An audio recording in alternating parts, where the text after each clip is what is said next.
নমস্কার বন্ধুরা, আমার রান্নাঘরে বানানো হচ্ছে আজকের রাতে ডিনার রেসিপি।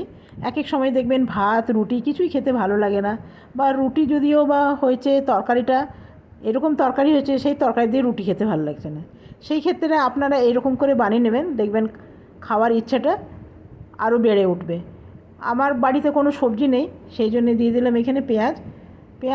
পেঁয়াজ আর কাঁচা লঙ্কা দিয়ে অল্প একটু ভেজে সস দিয়ে দিলাম, টমেটো সস আর সয়া সস দিয়ে অল্প ভেজে আমি নামিয়ে নিলাম। এবারে খুব পাতলা পাতলা গমের আটার রুটি এটা বানিয়ে নিলাম।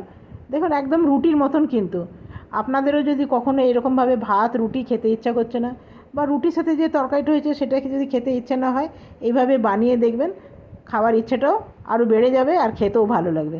তবে আমি এখানে একটা ডিমের বানিয়েছি, আপনারা দুটো ডিমের বানাতে পারবেন, সেটা আর একটু হেভি হবে আর খেতেও ভালো লাগবে, সারা রাত আর খিদে পাবে না। তো আমি এখানে দুটো বানিয়ে নিলাম। আপনাদের কাছে কেমন লাগলো অবশ্যই জানাবেন।